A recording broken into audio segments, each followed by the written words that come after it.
Okay, jumping in.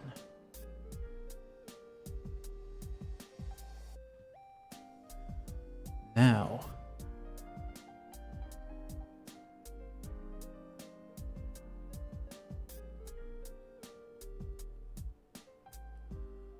Okay, this is going to be a long, boring one.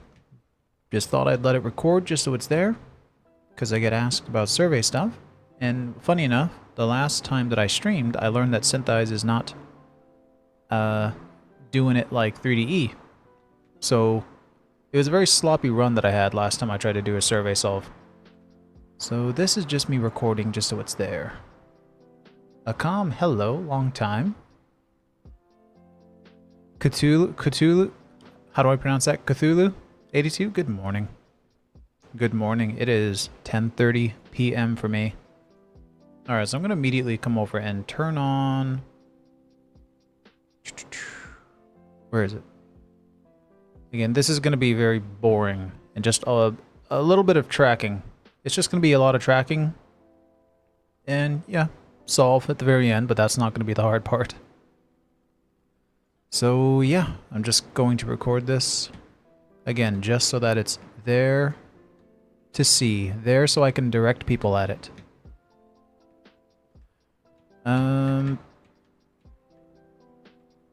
Are you still working at Fuse? Yes, I am.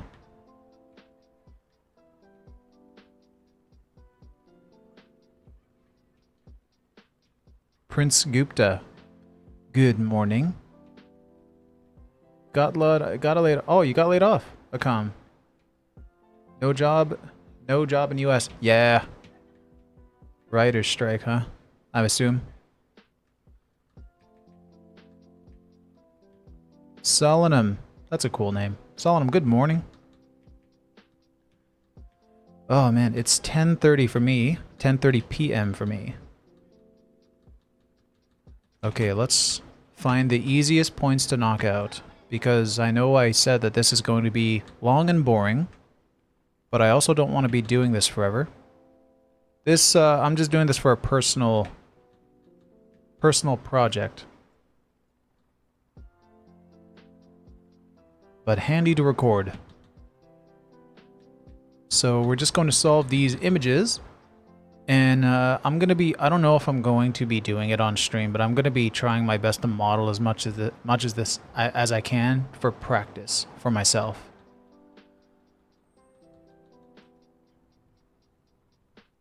Just not sure how much of that I'm going to do on camera. Good evening then, yeah. Good evening, bro. How are you? I'm doing pretty good. Kashal? Kashal? I hope I'm pronouncing that right. Or well enough.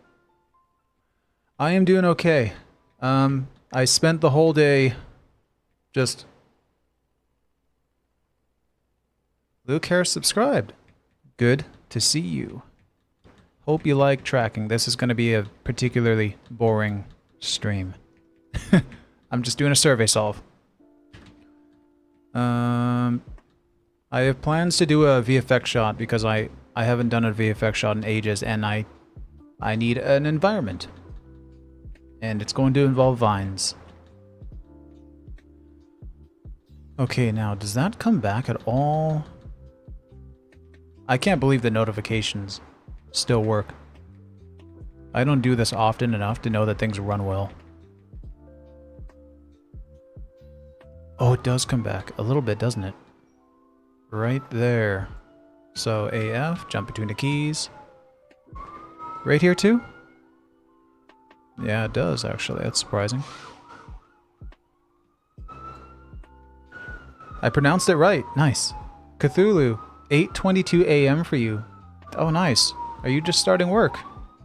You and Match Move? Or just here out of curiosity?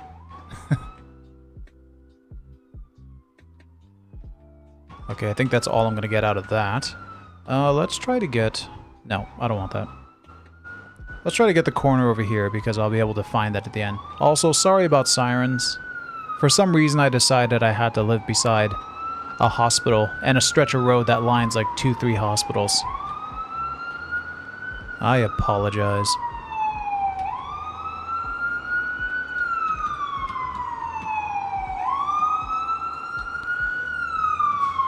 I'm not a big fan of this point because it's kind of a rounded, beveled edge. I'm not likely to get something super accurate out of this, so I might even color this tracker in the end just to remember that it's potentially a sketchy point. BT artist? BT artist, why... I don't know what BT artist, why don't I know that? BT. Am I just blanking? I'm forgetting something. I'm not sure what that stands for, I can't remember. Body track? Is it body tracking?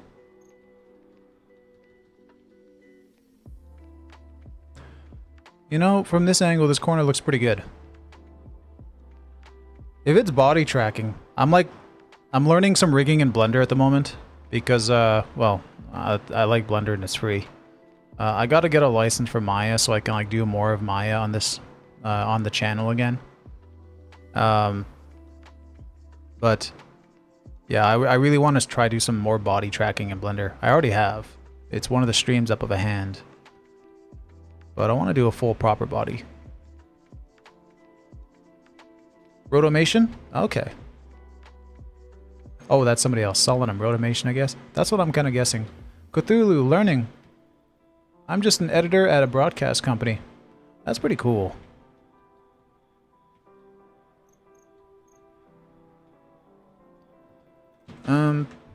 Man, this really is going to be a while. I do not blame anybody for wanting to bow out. Because, again, this is going to be very boring. I'm just recording this just so it's there. So, anybody willing to jump in and watch for a few minutes is just keeping me company for the moment. Is this the same point? Oh, it is. Nice. You know what? Let's get this white speck right here. Because it's more definable than the edge of a circle. There it is right here, I'm pretty sure. So there's like a, yeah, there's like that little chunk of, yeah, this is the same feature. Be very, very careful if you're survey solving. Monitor your trackers, like, very carefully. If you accidentally jump a tracker somewhere, or if you accidentally have the same tracker tracking another feature, you're going to have a miserable time trying to find out which tracker is which.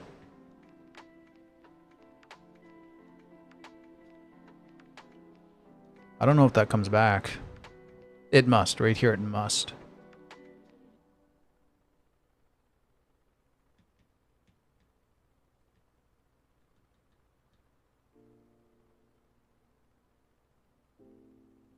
Oh boy. Okay, where am I going to see that? Something I'm going to do, I'm going to left click. Do you know the DNEG company? Yep, Double Negative. Double Negative, that's, two of my friends work there. Double Negative, has a branch in Vancouver. Just at the other, I think it's at the other side of the water. But yeah. Doing Dune right now, right?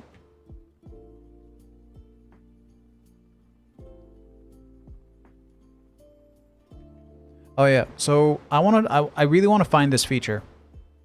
It's kind of tough, so let's look at some boards. So let's look at this plank, maybe. No, wait, here's a pretty rotten, decayed plank. So that's going to be my baseline, and here's a dark one. So I'm going to left click. It's not on screen. It's just barely not on screen. It's right over here.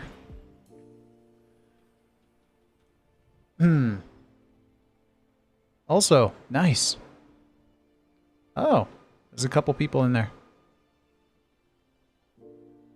I don't know how DNEG is. I've heard great things. Of course, right now, things are different in the industry. But DNEG is somewhere where I wouldn't mind trying to explore eventually.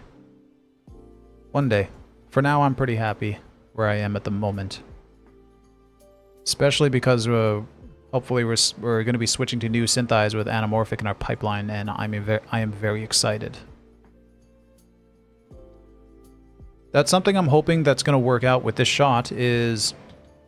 Oh no, actually, this shot, I forgot, is not on my iPhone. The previous stream that I did, I solved an iPhone, and iPhones have a optical stabilization.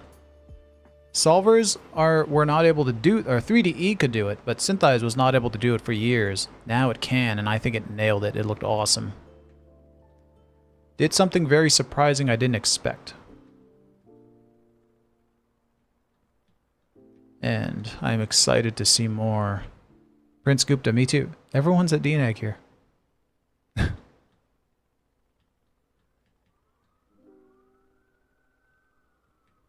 Prince Gupta, you wouldn't happen to be the person I know, hmm?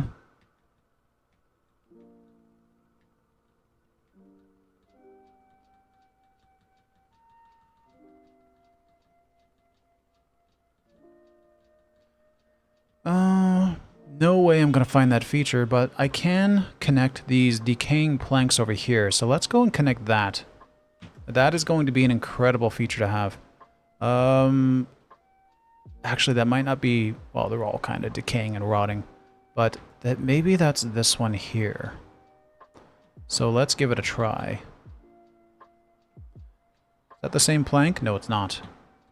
Be careful. Do not do what I just did. I placed that very flippantly.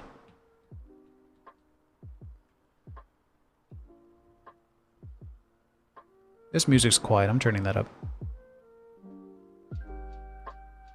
Unless the music annoys people, then I'll just listen to my own stuff on a separate channel. And that plank is out of here, so let's see if we can connect that. So this is 1, 2, 3, 4, 5, 6, 7. 7th corner. Solid plank. Oh boy. So is that a... what is that? Well, it should be this, so let's see. Oh yeah, it's totally this. Just double check. Yep, there's the round knot right there.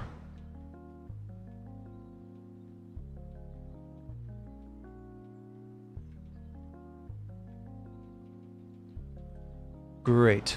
Now that I have this plank, it might be easy to spot this one as well, so I'm going to try and add this one.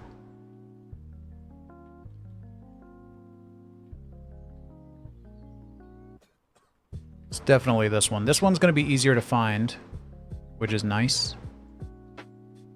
Saves me a little tears. In fact, I don't have a glass of water to replenish the tears. Hopefully, we will not come to tears, because I'm not going to screw up a tracker on this one, like I did on the first attempt at a survey solve, and the second attempt. And I also shot my images fully aware that Synthesize is not calculating the same way that 3DE will with a survey camera. 3D Equalizer treats them all as separate cameras if you bring them in as reference images. And basically you can have the camera jump at the randomest positions and it will calculate. It'll find the points between all the cameras. Synthesize, you actually need to establish a flow with your images. So if I were to have a camera over on the staircase here and suddenly the camera flipped around way over here, those cameras aren't really going to connect. Do you do freelance work for Matchmove? Occasionally. Yeah, occasionally I do. I like doing freelance. I just, I don't really seek it out too often. But when it comes around, I like it.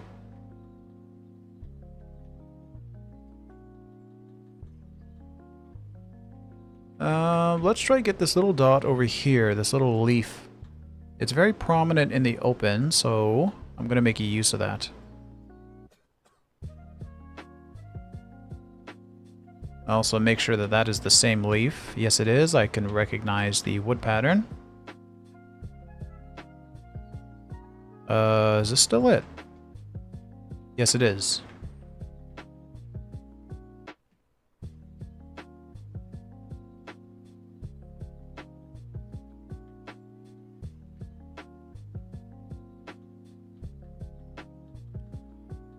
Okay, and that leaf's not going to come up until the end, huh?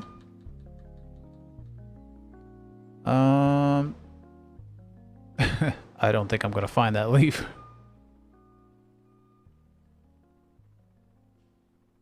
I don't think I'm going to find that leaf. So that leaf, we'll probably find it again when I have a solve going. Because I'll see the 3D point, and if the 3D point is off, then we'll place that tracker and it'll improve our solve. So let's see. Oh, this. I didn't connect this at the end, did I? Yeah, I didn't. This is a very easy, obvious one. And I ignored it. Like a fool.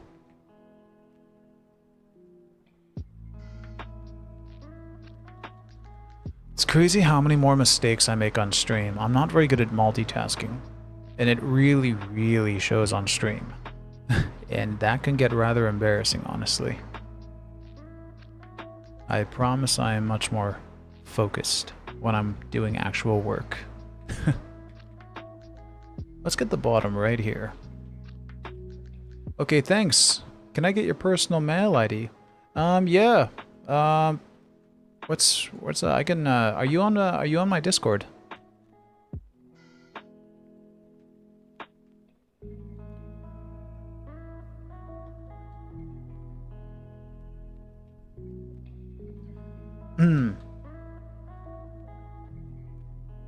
Yeah, we'll see how it goes, because I'm off to... If you're planning on trying to get me to do something... Yeah, no, we'll see what pricing is, but also, I'm also usually pretty busy. So we'll see. We'll see, what's being asked. Okay, bringing it back around to the end.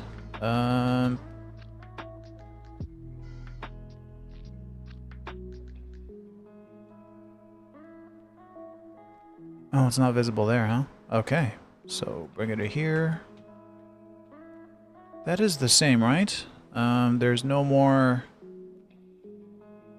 Yeah, that's gotta be it. There's only two... Yes, there's only two giant wood blocks.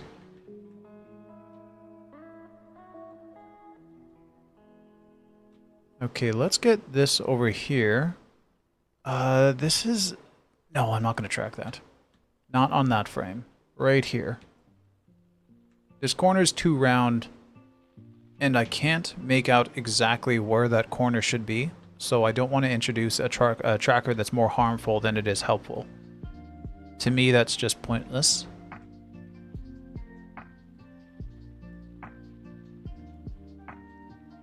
You know what? I'm going to switch this over here to the crack, because that's easier to snap to.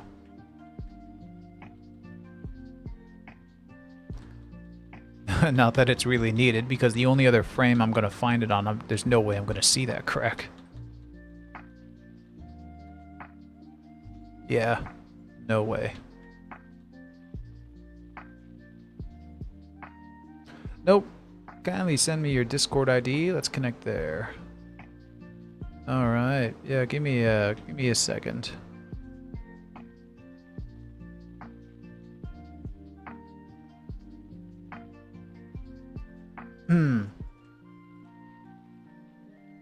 Save that.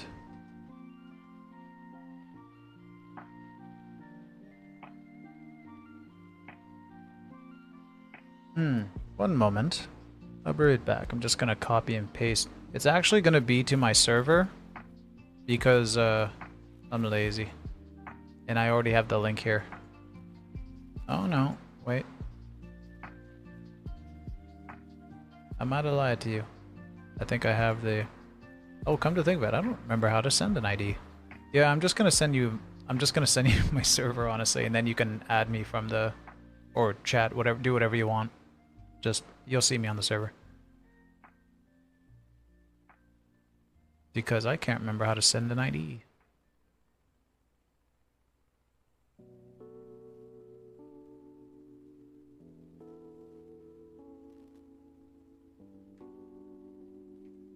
There it is.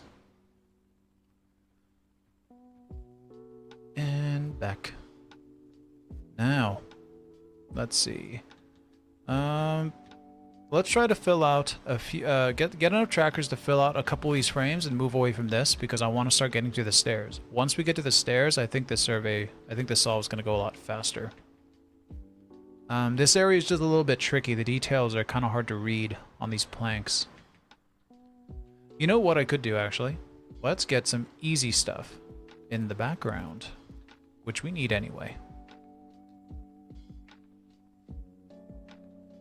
And yes, I'm being very quick and sloppy.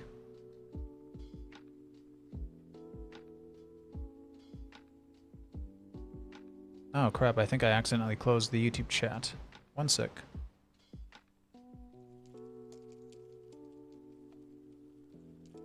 There it is. I use 3D Equalizer as my main match moving app. A bit dated, but it's still chosen as the industry standard. Yeah, funny enough, I have a pretty strong feeling that Synthesize is gonna eventually kill 3DE now. Because, I don't know if you know, but we just got the same model, the same anamorphic parameters as 3DE. So now we got all the goodies. And I've tested it. It's faster. It's more flexible because of our parallel axis constraint stuff. So and because Synthesize is a far better layout software than 3DE is. And also for pipelines that have 3DE, Russ Anderson, with the help of Sergey, who I actually work with at Fuse, he's been working with Russ for however many months now, and they made a Synthesize to 3DE plugin. So all these distortion parameters, zoom, animated, all this stuff, if you have a solve in Synthesize, but your pipeline requires 3DE, you can now just transfer it over, publish it just like a 3D shot. So if you want the benefits of Synthesize, there it is.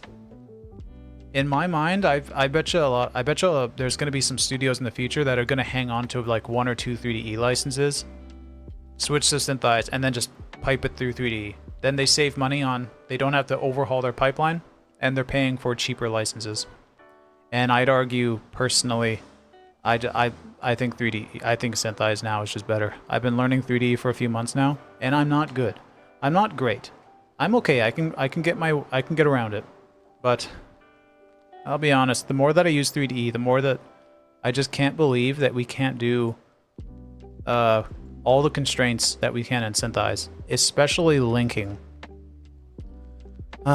So yeah. Also, the image prep stuff, stabilization, this stuff for tracking is so powerful. I got a video that I gotta sit and finish. It's like, it's too long. I might have to cut it up and make a series of videos now. So, but I have so much stuff that I'm going to be showing in here. I've been combining Synthesize tracking with 3D solving for the past few months now. Danasa, hello sir. Val Arts, how much is Synthesize? Synthesize is 800, 750, 800 USD, something like that. When I bought it, I think it came up to something like 850 or 900 or something. I can't remember if my old license like reduced that at all. I can't remember. Something like that.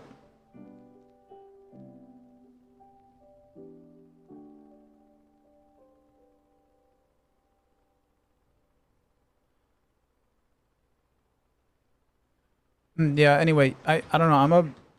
I'm gonna like I've shot a bunch of anamorphic footage. I wonder if I can show some of it right now. One sec. I rented an anamorphic lens recently.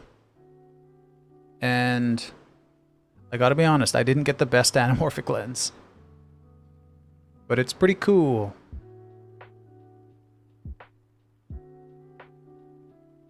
I'm gonna flash a friend of mine. Hope he doesn't mind.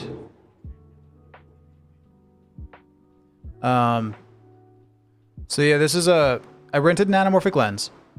It turns out that this anamorphic lens does not have a whole lot of distortion, like on the quadratic quartic side, which I don't know if I would call it that for an anamorphic lens. I don't know the terms.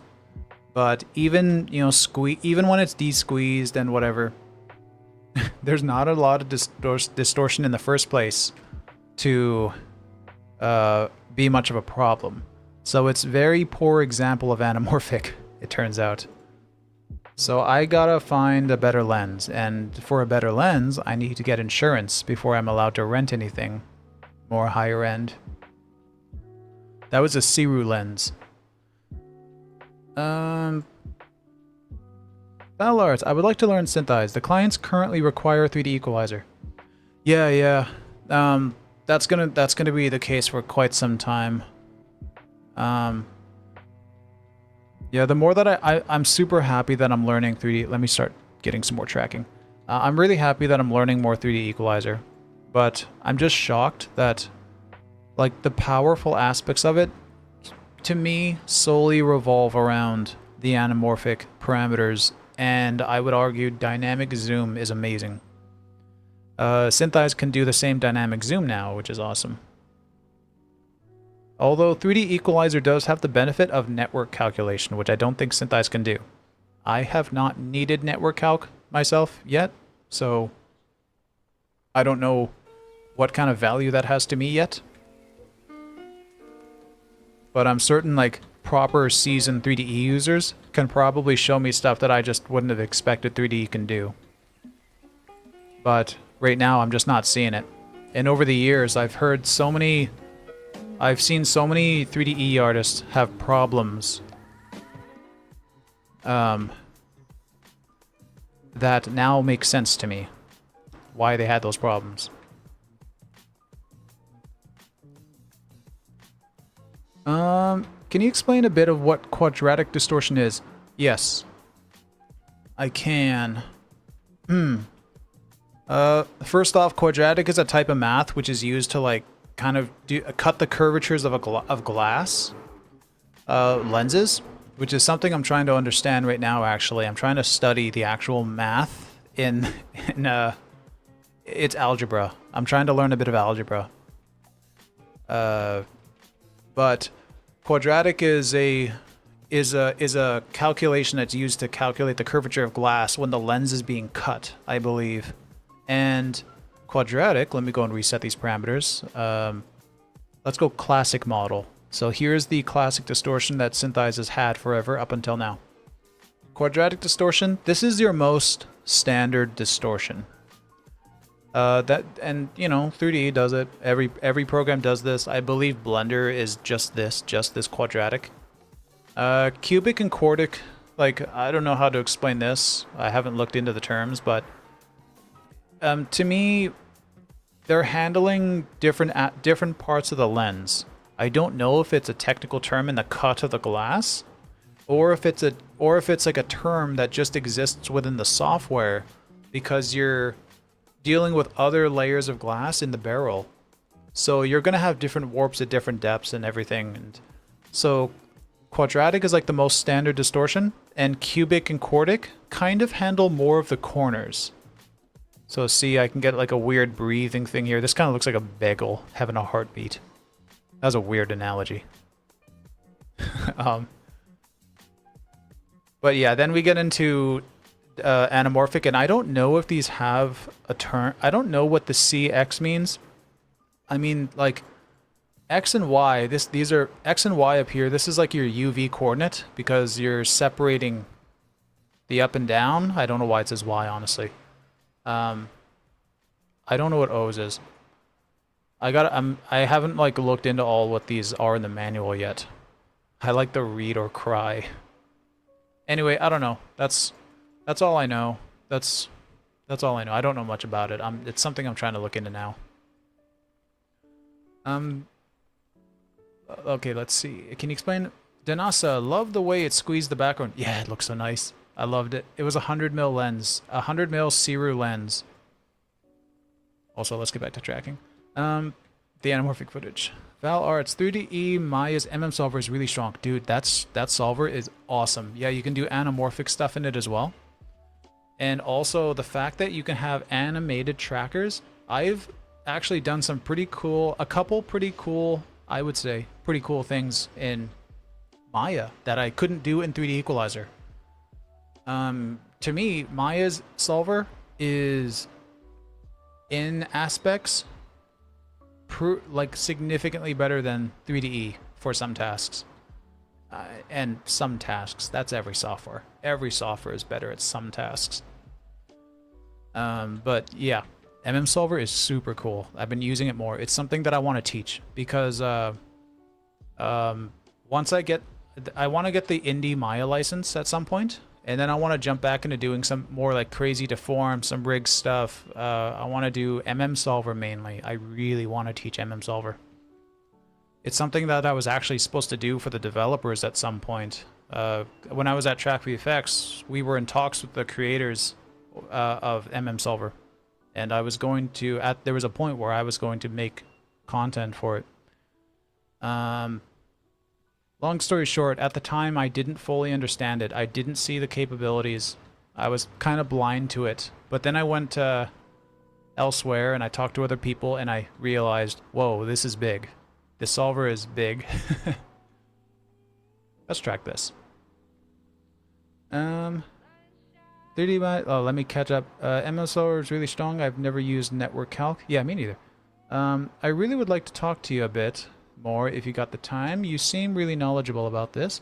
Match moving shots that seem impossible to track. Oh, I hate those.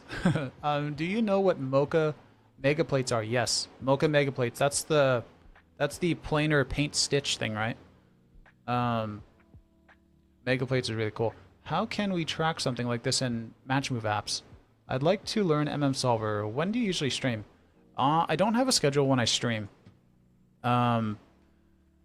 It's usually kind of random these days. I never just sit and dedicate time to it. I think I might here soon because I'm going to start trying to get more into personal projects. I want to get back into VFX. I've really done no VFX. I'm not good at other VFX. Because I fell into Match Move when I came out of school 10 years ago. So I want to start getting into some personal projects. So I'm going to be doing more shots, and I think I'm going to stream them. All of them. So I'm probably going to start streaming regularly. I don't know what times that would be, though. And in terms of how would we do megaplate stuff in Match Move software? Let's see, make sure I read that right. How can we track something like this in a Match Move app? It's pretty easy. Like, if it's planar, you would track it as a nodal camera. And for megaplates, you can actually make geometry in Synthesize. Oops. You can make your geometry in Synthesize, or make it somewhere else and bring it back in. And if you hit T, you have a texture panel. And here you can actually set your resolutions, make yourself a really big resolution if you want.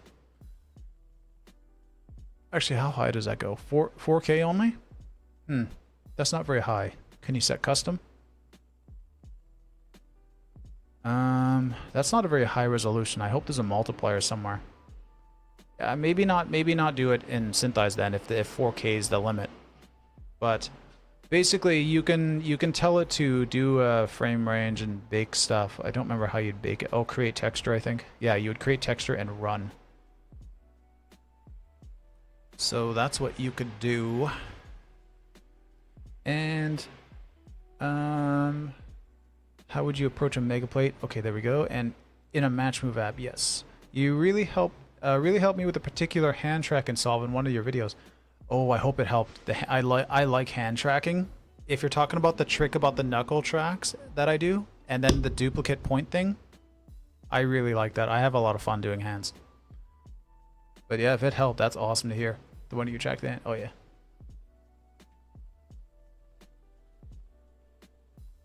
Dinasa, I tracked something manually in Synthesize the other day, but I kept getting the wrong focal length on my solve. So the movement is correct, but spatially it's off. What's your advice for this? Spatially, if you have a lens that's off, here's what you want to try do. Let's say if I was...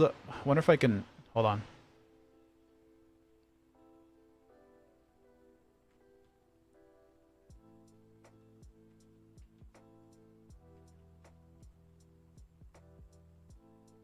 Okay, so I just typed in school hallway. Yeah, let's just copy... Actually, let's copy that real quick. Hold on. One sec. I'm launching Affinity Photo. I don't remember if I got some edits on there. I make dumb memes, so I want to make sure I don't flash something stupid on screen. So, hold on. I'm launching Affinity Photo, and I'm putting a photo in there real quick. Big shock. Okay. Okay, coming back. So let's say if you're looking down a hallway or something. Wait, what'd you say? Track something manually and synthesize the other day, but I keep getting it wrong. Focal length solve, and spatially it's off. So spatially, let's say there's a lot of reasons. I know I don't know what your shot looks like, but a common one is where the camera is pushing in, because when it pushes in, your focal length could be 300 or it could be like 35, and Synthize doesn't have the parallax to know that something is far away. Because if you have like varying focal lengths and then you push in or out or don't have a lot of parallax, there's a lot of range that those shots can work. Basically, if I were to check a hallway like this, free solve, hit calc, it will be a wrong focal. What I would probably do is I would look up the standard width in a locker. I would find shapes like, is there a square in your shot? Constrain a square. Because like this shot, what's crazy is that you could pretend that these tiles are square. They're not. They're actually a rectangle. They're very long this way, but the perspective, you can't tell, and Synthize can't tell either. Paper. Like this yellow piece of paper here. Not the blue one, but this yellow one, it kind of looks like it's a standard, like what, A4 loose leaf white paper, whatever. It's not. It's actually a very long rectangle. Maybe, I was going to say maybe you can put a measurement to this paper. I don't think so. Bricks. If you have bricks in your shot, bricks have a pretty standard measurement across the board. You can put a constraint on a brick. Like literally, if you're looking down an axis, tell all the constraints in your scene like Y, Z, X. But the brick, if you put a constraint and 2 trackers on a brick, give it a measurement. And that's gonna force your focal length to be more exact. Ballard, yeah, that. It was really helpful. Nice. Dimitri, MM Solver is amazing. It's so good. MM Solver is so cool. I can't wait to show more of what I've been doing in it.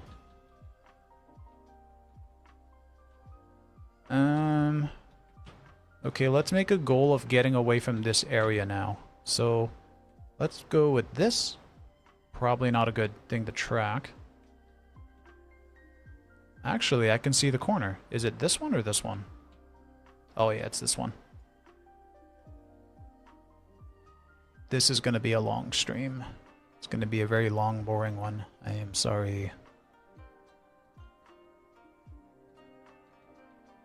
And bring it way back to the end.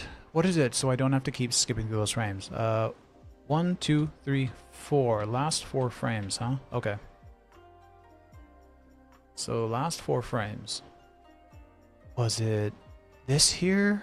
Let's see. Yes.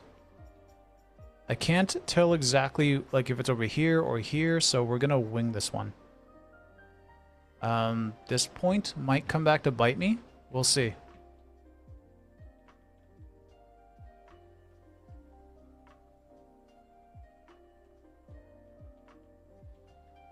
Ooh, I don't like this point very much.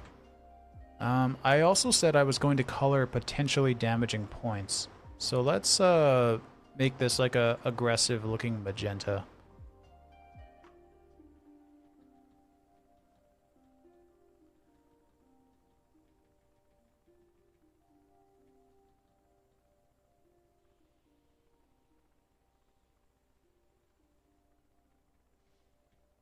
Okay, let's try to get out of here. Oh boy, this stair railing might be a little bit more annoying than I thought. Let's go down here.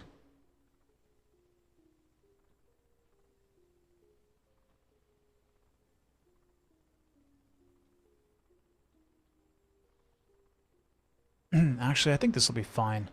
This is going to be easier than I thought. Yeah, the stairs aren't going to be too bad.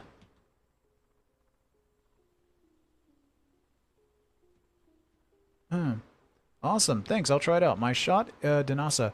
Awesome, thanks, I'll try it out. My shot is a handheld with very small push-in, and it's outdoors, so most of the points are on the mid-ground and background. Okay, yeah, most handheld, very small push-in, that makes sense. Push-ins are the ones that cause that spatial error. If you have a side-to-side motion, or even sometimes a roll in some cases, it's going to force the points to pull themselves back into a more reasonable range.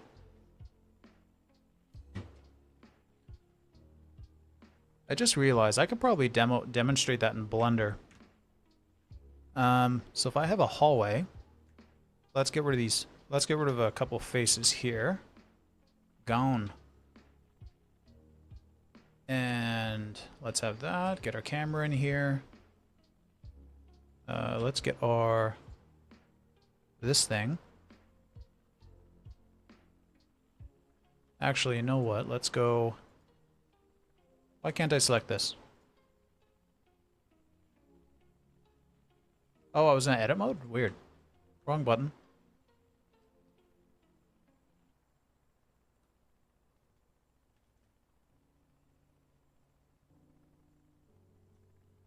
So.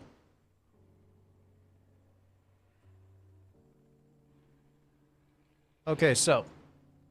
Looking down this hallway here. Let's also make this wireframe. And let's give it some divisions that are relatively square.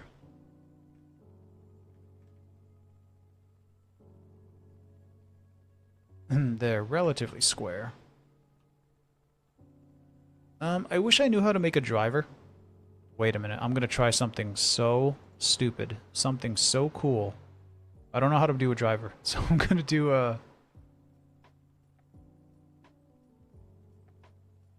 copy as new driver? Would it be... and then... I don't know what I'm doing. Paste driver? Okay. Oh, I think I did it. I don't know what I did, but I did it. So... okay, so... obviously, I knew what I was doing. Okay. 100% I knew what I was doing. Also,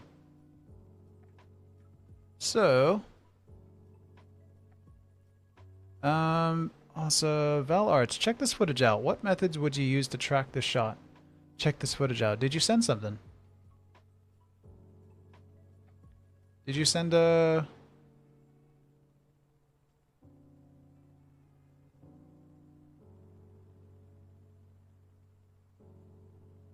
how could I get a hold of you? I really want to talk with you about match move.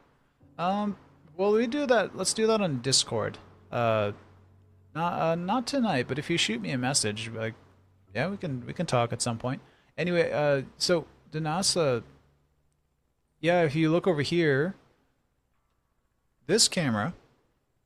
First off, if we move like this, yeah, that's not a lot. That's not a lot of parallax.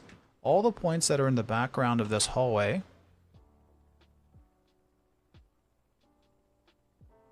So all the points that are in the background of the hallway, way at the far end, like they virtually don't move. So if you're tracking pixels, those points are going to be at very random depths. They're not going to know what to do. They'll know what to do close to the camera, like in these areas, but, you know, of course it will. But also, the other thing is, the camera as it moves, so if you see, I'm dragging the focal length and the translation of this camera. Notice how the squares, like the walls, I made the walls, they're kind of square, right?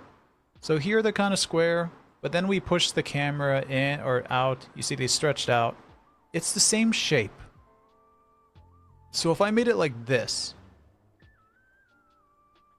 Oh, I can't move that, that's right. So let's make a... nope. I'm not good at demoing in Blender, clearly.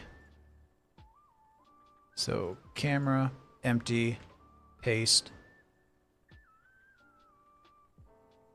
So yeah, you see when we move the camera like this, the foreground and the background are moving at the same speed. But, if you take that camera and completely change what the focal length is doing, and bring it back, see, it's kind of doing the same thing. But the space has compressed. So a solver doesn't even know how to deal with this. It's just going to give it a random focal length. Like, if these lines were not here, we wouldn't even know. Like, we don't know what this is doing without those lines telling us what a square is. So if you find some shapes that you can tell Synthesize, like, hey, this square, give this line a measurement of 5 centimeters, and then give the other line 5 centimeters, and you'll force a square into a square. See, or you can manually change your focal length, but if you can find something and guesstimate its measurement, then that's the way to go.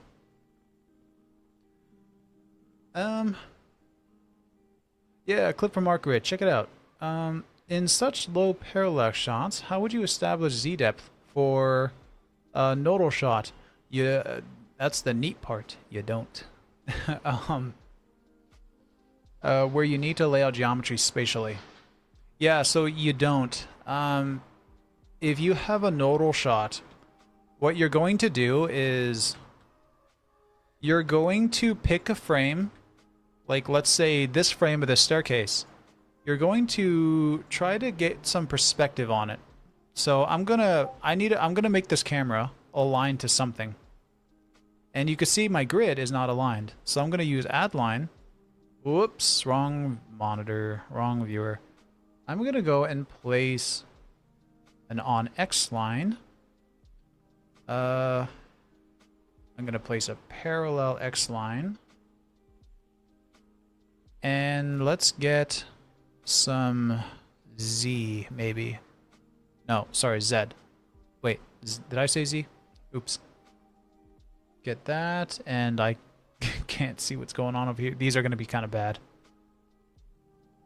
Parallel to Z. So now that I have those two, I should be able to hit a line. And now you can see I have perspective for it. So if you're dealing with a nodal shot, what you're going to do is you're just going to model out your scene.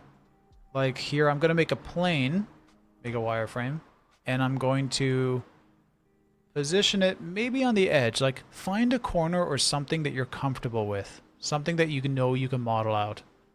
And then you're going to start, you're going to start modeling. So here I'm going to hit Control P, move, and I want to move this pivot over here. I think I'm moving a pivot. I hope I am. For some reason, my pivot doesn't show. And here I'll move this down, and you know, you'll start modeling your environment. Like, I can't see the perspective. I can't see the. I could model every step and extrude polygons along it, or I can look at the angle of this handrail, and rotate this to match the angle of the handrail. There's my steps. That's about it. That's how you're gonna find your depth. You're gonna trace your environment with geometry and just model it out based off one frame.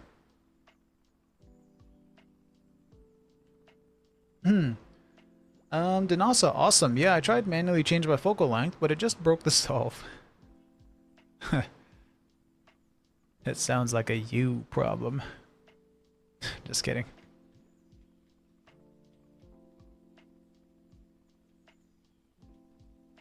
Also, I think you tried to somebody tried to send me something, right? Where were that? I'm sorry, I'm not good at Discord.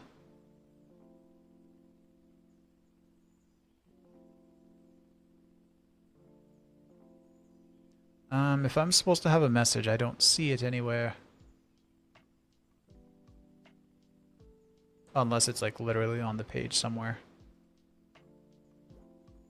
I'm not sure. Anyway. So, Val Arts, 3D is terrible in finding those planes, meaning just selecting axis lines such as what you just demonstrated. Yeah. That's what I hate so much about 3D. That's my biggest pet peeve. It's not a good layout software. If you ask around, people just tell you, like, 3DE, you need to hold its hand. You need to give it data. That's why it's so powerful. Big studios that can afford 3DE, let's say ILM, Double Negative, Sony, they use 3DE, but 3DE works because those big studios, they're the ones, like, also, they're on set with their supervisors, they're getting data, they're getting scans, they're giving data to 3DE. That's how it should be. That's how the industry should be.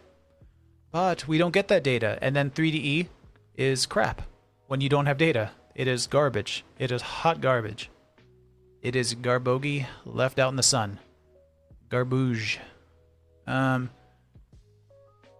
So, Synthise has a lot of tools that are much nicer for layout. So you can easily model something. It's far easier to move your camera. 3D, if you import geometry, like a LiDAR, you can't move it. You can't move it. Synthise you can. You have a lot of freedom in Synthise. 3D is not for the average. Yeah, it's not. 3D is very tough. Yeah, it took me a while to... Oh, that point's not coming back. 3DE took me a while to grasp the brute force solver and adaptive solver. I love that solver, honestly.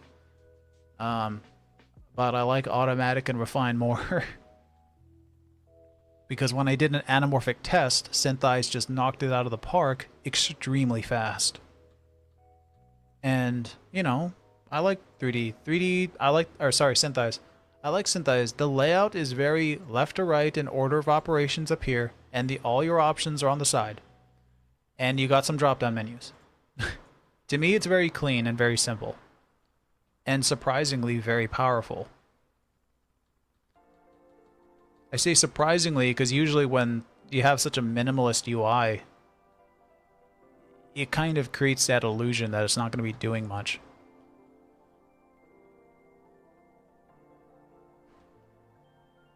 Agreed, it's meant for production. Yeah, ValArts. Yeah, that frustrates me, layout in 3D.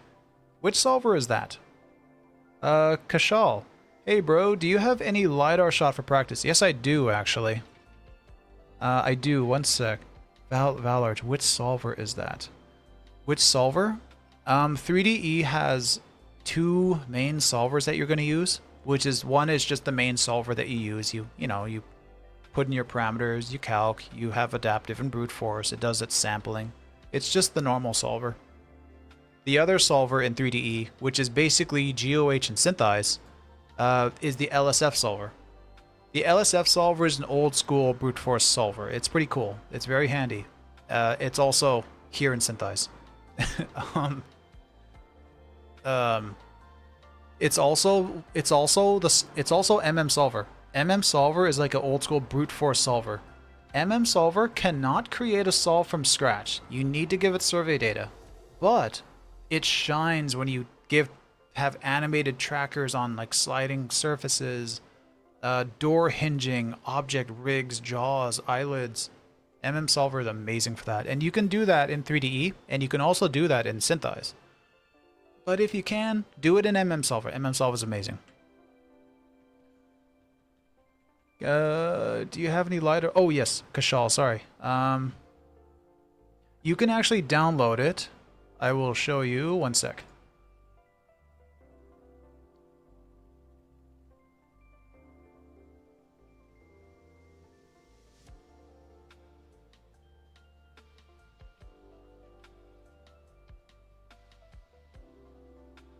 So over here on Track VFX YouTube channel,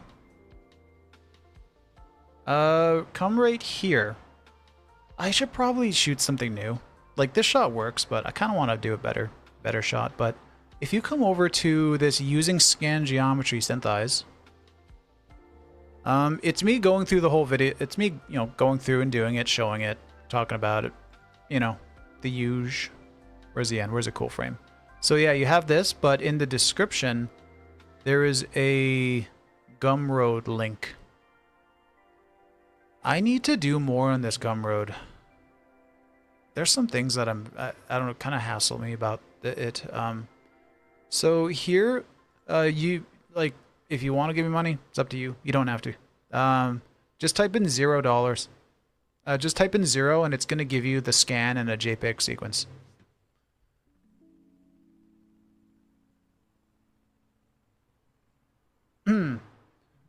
Right. Kashal, right. Nice.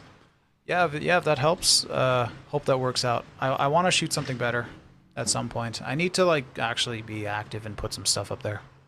Because I kind of left it dead in the water for a while. Okay, lock. This point won't lock. Why will not lock? My point's not locking. Oh, because I'm in GOH. Duh. Okay, lock my tracker. Some of your hotkeys and synthesize are dependent on what room you are in, mainly for trackers. Thank you, bro. Yeah, good luck, Kashal. Good luck. I like solving with scans is fun.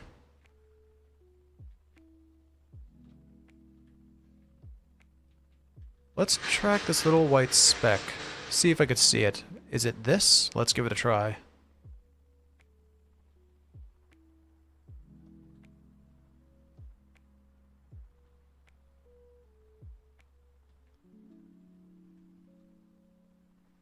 Man, I just want to be at the modeling stage of this already. So impatient. I hope this is the same. Is it this? What am I tracking? It's got to be this one. Yes. Yes, there's the little weird pebble beside it.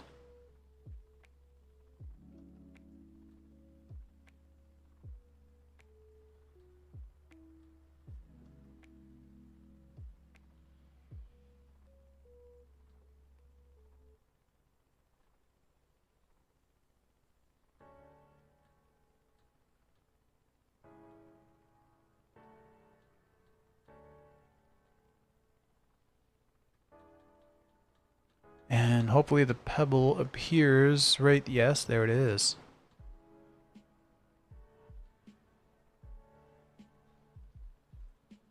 And let's also get the little tiny speck off to the side. Oh, also I should clear this magenta because I like that point. Also, same for the one that I'm replacing. So this is an easy tracker that should help our solve calculate. Oh, is this it here? No way. Oh, that's it. Nice. What are the odds of that?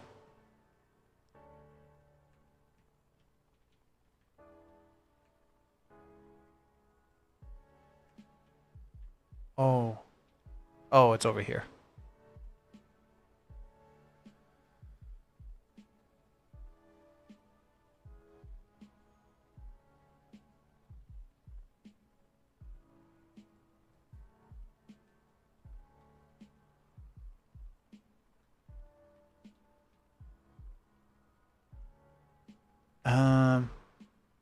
Did that move? Nope.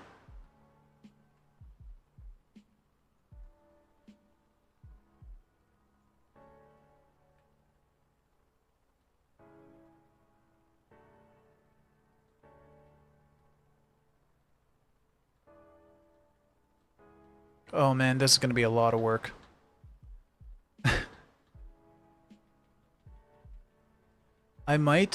I'm probably gonna stop this at...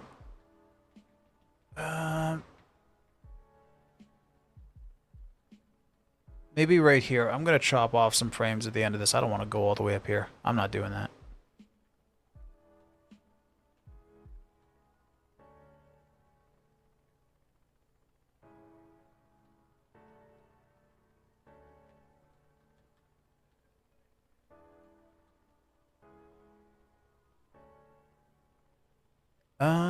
Where was that speck? Third step up. There's a leaf up there.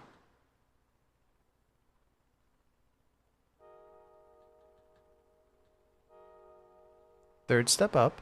Where's the leaf? Is that the leaf? I'm gonna place the tracker right here just so I can jump between. What the hell is that? Oh, it's way over here. It's this. Oh, there's the leaf. Okay. There's the knot too. Yeah, there we are.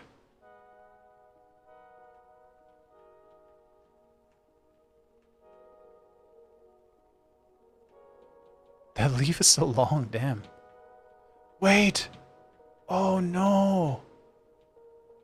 Oh, come on. Am I tracking a caterpillar or is that a twig? No, it's a leaf, right? It's not a caterpillar crawling. Yeah, it's like a twig or something. That branch is lengthening too. Danasa, I learned the tracking clumps of points trick from you, and it has helped me a lot getting an accurate track. You know what you should also do with that? If you have tracks that are close together, and if they're solving at different depths, can link them together, and then tell them they're on the same plane if they're that close. That has been awesome for me.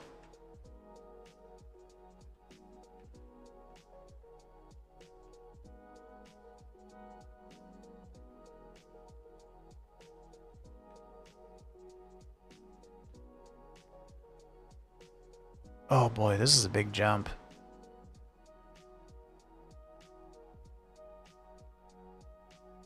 That's gotta be it, right?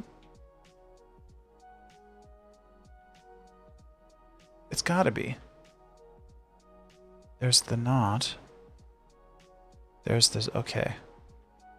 And there's the little speck in the leaf. That's it.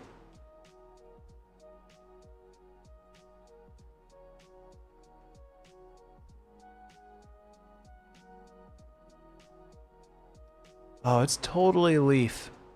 Either that or very depressing caterpillar. Oh, I'm very happy there isn't a malicious ladybug attacking me this stream. So that's a good time. Anytime you're not being attacked by a caterpillar is a good day.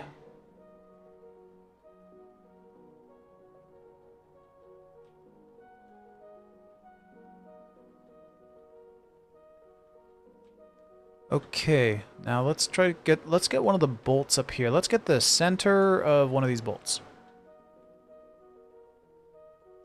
Danasa, gonna try that. By linking, do you mean projecting them to a mesh? No.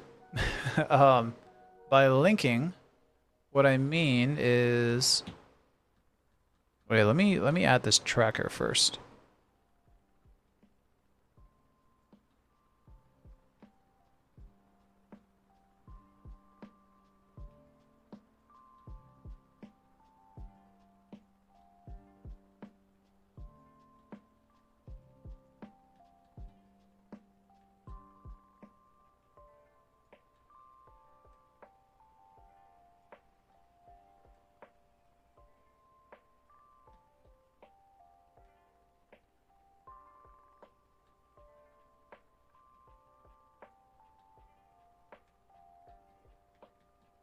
I think this is it here, huh?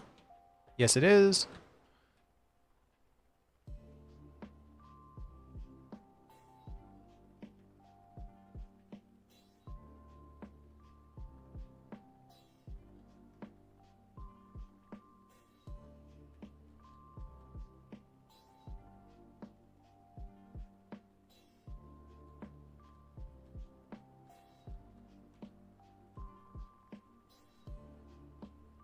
Okay, so linking. If you have a, let's say you have, oh boy. Oh, load. There we are. I'm going to trim my track for a moment. Does this even solve? Let's see. Okay. Calc distortion. I assume that this calced somewhat accurately.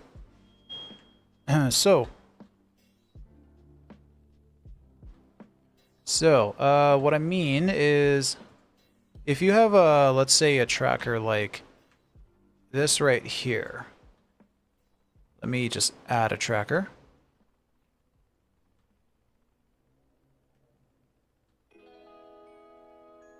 Oh, look at that. It appears right there. Nice.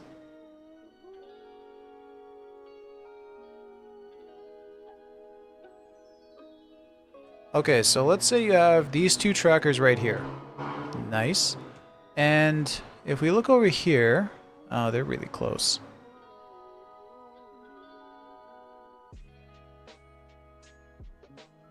Let's do a really fast frames lineup on here. I'm going to delete all these lines. You can select them one by one and delete. Or you could, what was it? Control click? No, control. How is this done again?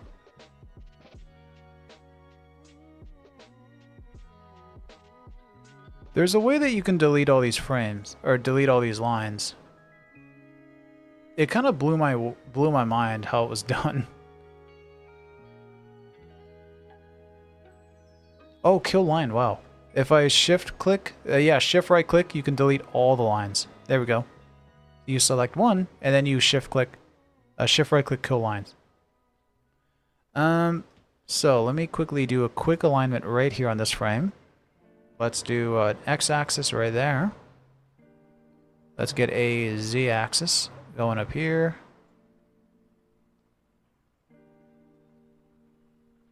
And a z parallel over here. And these surfaces are all... When I do this calc, I'm not actually going to be doing solid alignment. I'm not going to be locking surfaces and parallel stuff. Because this is old, decaying stuff. It's all uneven surfaces. If you're ever doing a survey solve like this, with images, like drastic angles, don't force things. If the points are like off and things aren't flat, chances are the things are not flat. Parallel to Z. Okay, and let's get one more X, and not a good X, but you know. So hit a line, bam. Okay, L, lock to camera. So now if we look over here, I'm gonna lock a few of my points here. So I'm gonna set seed. Now they all have a coordinate where they are currently solved, and I'm gonna set them to lock. Great. So now, if we look over at the light post, yeah, this is solving so well that it's really hard to show this. But if you had points that were like mismatching their depths, right? So you got the same sticker, they should be at the same depth. But one point, maybe it's solving really far back. Now that I've got a couple locks going on in my scene, by linking, you can select one tracker, alt-click the other tracker that you want to link it to, and now, so if we look over here, see how they're a little offset? I'm going to tell them that they're on the same YX plane. See YX right here? I want this to snap at the same level as this tracker. But, you know, be free to solve up and down from the front view if you need to. So now select here the whatever the respective plane is. In this case, it's XY. And now when I solve, this point's going to snap flat to this point. Oh, also you need to have constraint on. And we're fine. It works in some other modes, but we're fine from seed point. So you see that? They both calculated together. They both moved, but they both found a middle ground. They worked together to find this data, and you restricted some of the variability. So yeah, if you ever have points in a depth that you know are on the same surface, link them to the same plane. It helps your solve too. Gonna try that by linking to me. Oh yeah, I read that. Cool. Now let me just go and clear all these constraints, clear all this stuff, and I'm gonna put my solve back to normal. Gonna go automatic, constraint off. Distortion, well, might as well leave that on. I'm also going to kill the solve because I don't want to look at these 3D points. There we go, so I'm all back to normal. And I'm going to continue this. Let's extend out a few frames, not all the frames. Let's pick. Oh, actually, that's the one I wanted to stop on, where it looks into the bush. Yeah, so that's it. That's how much I'm going to solve. Just these frames.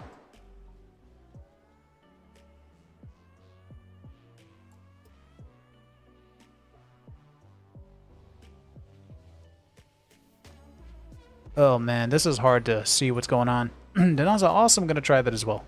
Val Arts, can you do some 3D tutorials as well? I'm not good at 3D. I'd also, if I were to do that, I gotta like get their... They have an education release, right? I could probably download that and use it. Show that off. I can use it, like I can probably teach it. I can teach you basics and intermediate stuff. But I probably can't go extremely in-depth in iterating a solve to force things to work. I don't know how to break the wheel. Like, Synthize, you know, I kind of know how the wheel works, how it turns.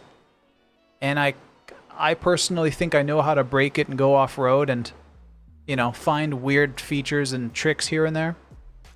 3DE, I can't do that yet. 3DE, I know the basics. Like, yeah, well, that's about it. But yeah, I'd love to. I'll have to see if they have an education thing. Maybe I can. Just for the hell of it, I might do a stream on it. Danasa, is it not midnight over there? It is. I'm tired. Actually, yeah, it's 11:30. I'm tired. I spent all day playing Zelda.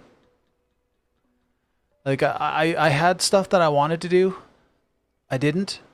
I just sat on my couch and played Zelda Tears of the Kingdom and also Fortnite when I was getting bored of Zelda. And then when I die in Fortnite, I jump back to Zelda. So I didn't do much, but sitting down is surprisingly tiring, as most VFX artists can attest to.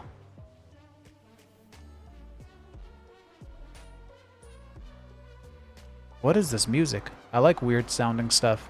Sounds cool.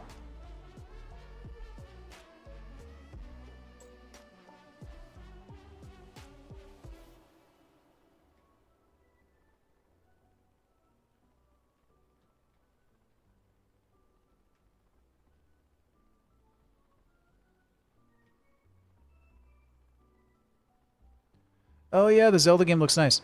I kept seeing people making funny vehicles in the game. Yeah. I'm having a blast making vehicles. Yeah, I'm so close to beating the game. If anybody, I don't even know if people are watching. I don't look at the viewers. But if anybody is watching, and in case they don't want a spoiler, I'm not going to. But I'm like so close to the end of the game, and I just can't believe how epic the end is.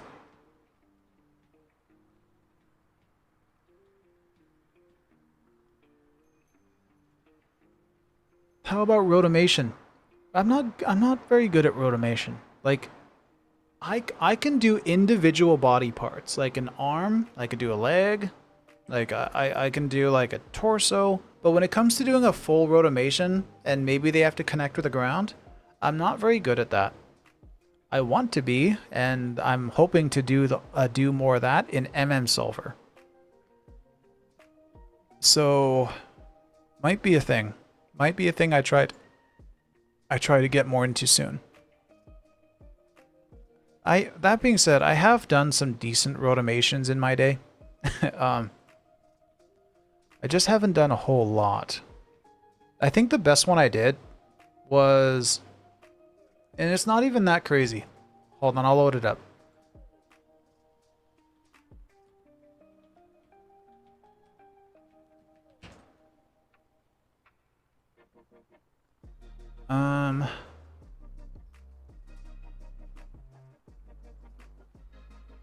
This might be my favorite rotomation I've done. So this is for Dune, and Paul Atreides is in his chambers, about to be assassinated by a dart. This hologram bush right here. I'm gonna learn some Solver practice. Nice, do it. Solver is awesome, and it's free. So this holographic bush. So they had Timothée Chalamet on set, and they put a Vive tracker on him.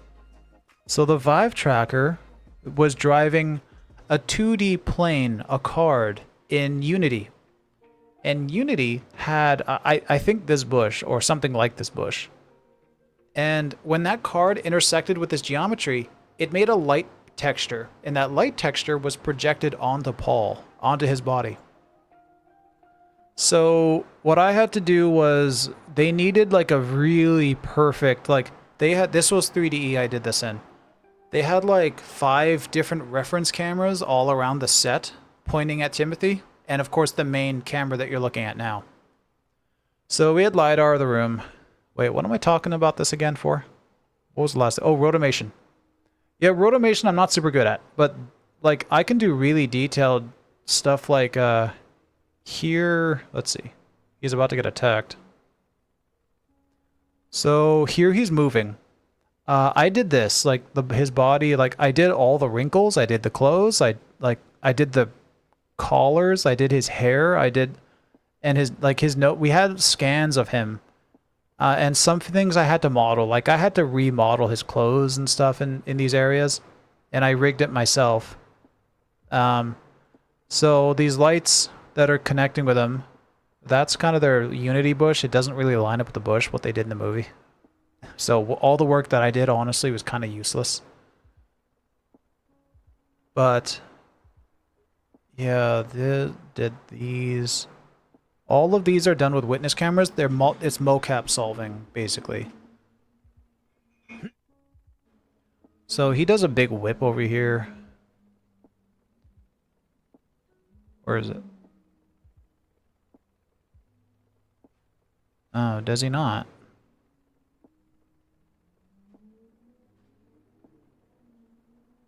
Yeah, like that. No, I didn't do it for that. Okay, well, it's not as dramatic as I thought these shots were. But yeah, they needed extreme detail for these. There was some motions. Maybe it was just that one turn. But I've done a lot crazier stuff than that. Stranger Things was bigger. Did you set up for the clothes? Wait, how? Oh wait. Danasa, I saw the BTS for the shot. It's so cool that you worked on this. I know, I'm so excited. I like that shot. I really like doing. Did you set up for the clothes? Yeah. Like all his clothes. Where was that close up? Like all his clothes here, the collars and all the stuff, I had to model.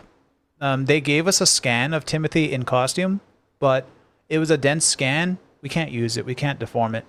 And plus his clothes were such a different shape that I ended up tracking him and modeling my own. I modeled his whole like clothing, everything. And then I deformed it. I rigged it, deformed each individual piece, clusters, some joints, and see, yeah, I did that whole thing, a whole bit. I didn't model Timothy's face. The scan was fine. I don't remember if I topologized it. Maybe I probably didn't. Maybe we fit an existing model. I don't remember if we had a low poly head from them. Doug. Sorry, I love that name, man. Doug. Sorry for the question. I have 2 shots with identical camera movement and frame count. Cinnabolt bolt? I tracked one and just wondering if it's possible to copy the points and synthesize to the second. Yes. Oh. Well, when you say that, ValArts, can you do a tutorial on that?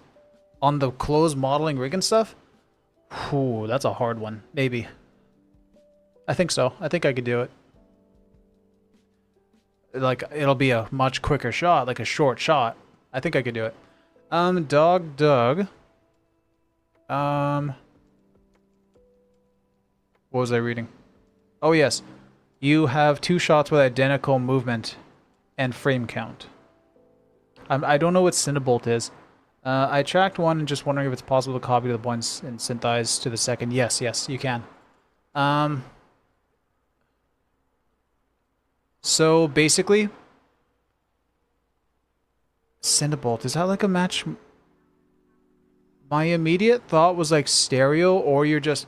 Wait. Sorry, I scrambled myself in my head. I think I'm realizing more of what you're talking about. Let me read that one more time. I have 2 shots with identical camera movement. So they're 2 different takes, I'm guessing. Different movement. You just want to reuse the data so that your layout matches between the camera, right? Same environment, same point depth. Yes. So, robotic camera arm. Okay. So if you have one solve you like, and you want that data to be used for the other shot, and if they're the same camera move, that's good because, you know, sometimes you get a bad solve in one camera and there's no way those points match from the other. In that case, you would do a survey of those 2 images, which is what I'm doing in this stream today.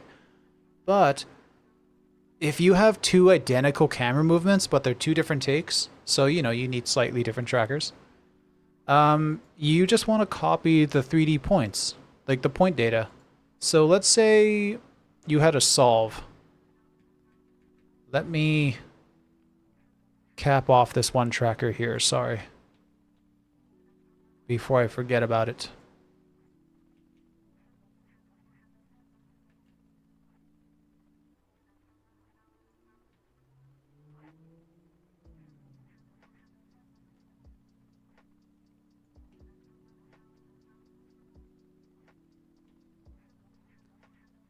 Almost done. I'm done. So when you have a solve, let's say I'm gonna Shift S this. Holy crap, how much solved? Yeah, not much. So if you want your other shot to match, and the trackers are similar enough, if you look... Oh, by the way, sorry, this is gonna look different for you, so let me clear something. Okay, so if you have a solve, select your trackers over here, and if you have a second synthesize open, I would open up two synthesize. Have your old shot and your new shot over there. So select your trackers in your original shot. Now look over here, seed and lock, and also solved. This solved coordinate, this is what you want to copy into your, like, select your tracker in the other synthesize, and you're gonna paste solved. So you're gonna come and hit set seed. So now you have the coordinate of that tracker's position right here, and you can copy these. So in your other synthesize, select your other tracker. In my case, I'm just gonna come over here and paste it. Once you've pasted all three, turn on seed and turn on lock. Now do that for, like, hopefully minimum 4 points. If you like, do as many as you can, honestly. You don't need to do them all. Just hit solve and see how many it takes for you to get a solve. You'll see. Because you might be able to get away with 4, 3. But yeah, so if you switch over to from seed mode and then turn constrain on. Once you hit solve, which in mine is not going to do what we want it because, you know, my scene's funny. You're going to have the same solve as you do in your other shot. I hope that helped. That wasn't the best explanation, I know. But basically, select your tracker, set the seed so that you have a coordinate here that you can copy. And then in your other synthesize, paste it in there. And then tell your tracker to lock, turn on seed, and do that for a few trackers. And then go to from seed mode, constrain on, go. That's about it. Let me clear these again.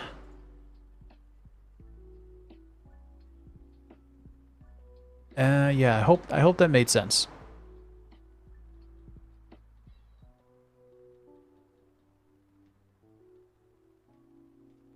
Oh, that tracker still exists over here. Oops, my bad.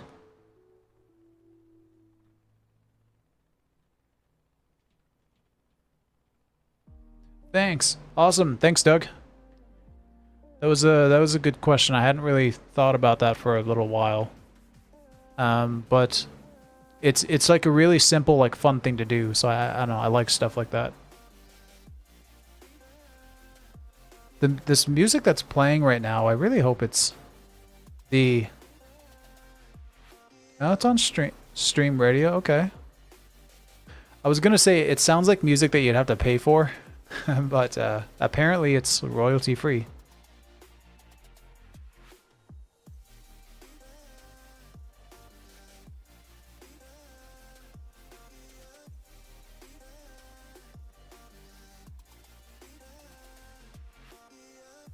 Let's get 2 steps below.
This point might be a little bit sketchy here. I'm tracking a gap, and I don't know how well I did that. I probably should have put it on the corner here. You know what? Let's nudge it over here, nudging with the number pad.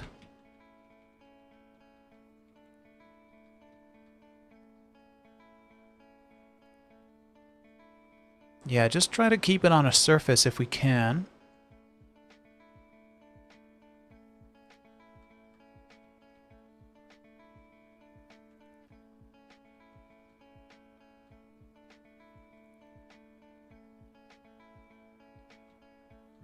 Okay, now let's try to get something over here. I kind of like this chipped out little notch here. It's pretty easy to recognize.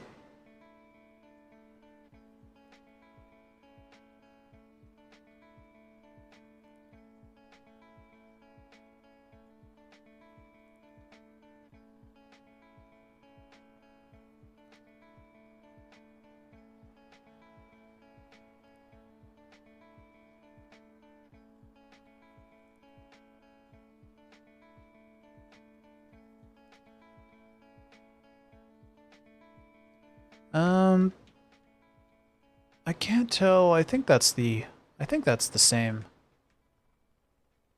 Yeah, I think that's fine.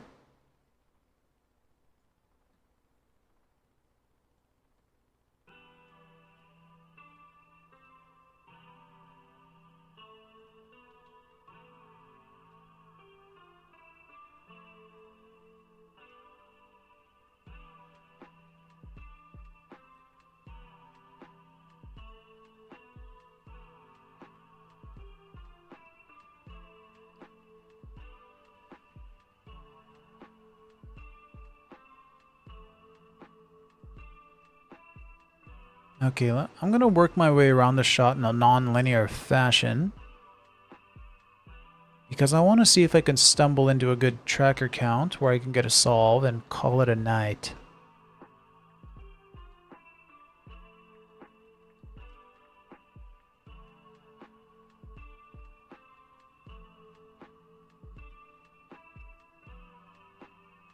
I think it's behind the bar.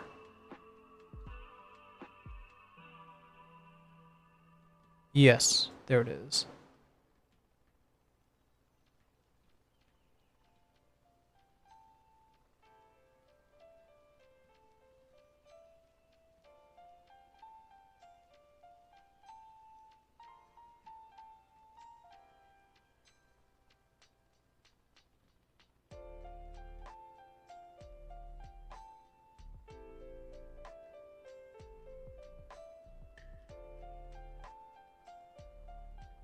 I wish I shot this as a orbiting camera. I wish I didn't just run through the environment.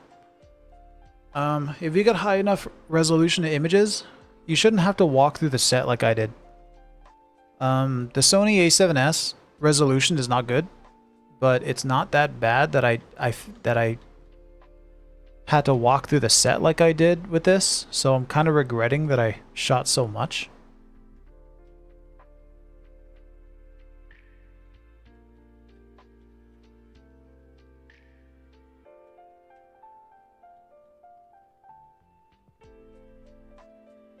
Okay, let's fill out this area. And again, we're doing this in a non-linear fashion. So a little white chip here. Right under the railing.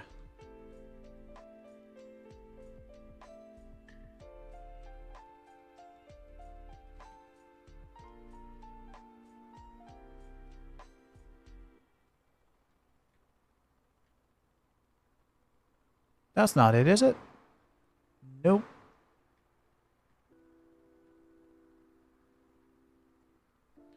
Val Arts. Also, I noticed in your Discord there is practice footage. Can you shoot some simple yet cinematic plates for use in showreels? Everyone uses nearly the same footage in reels out there. Yeah. Yeah, I wouldn't mind doing that. I have so much footage. You would not believe. I have so much footage that I shot over the past 10 years. I probably should, like, try to make a library or something that people can download, just do whatever the hell they want with it, because I'm not doing anything with it. So yeah, I should figure something out. Maybe a Google Drive link or something. Go and pile everything up in there. Yeah, I'll probably think about that. Doug, have you ever thought about buying a LiDAR scanner? No. No. No. It's so expensive. So, Track VFX has a LiDAR scanner. Maybe one day I'll ask them if they'll let me, like, it's been a couple years, but like last we talked, like, it was like, yeah, if I wanted to take it out, like they take it out and use it on commercial shoots and local projects in Vancouver. I assume they still have it. I assume it still works. And I hope that they like would still be up for letting me like use it. It is a proper LiDAR. I don't know. I'd have to see if that's something they'd let me do. But buying one myself? No. Yeah, I don't know. I might have to bug them someday, see, I don't know. Because I assume they're quite busy. I don't know if they'll let me still.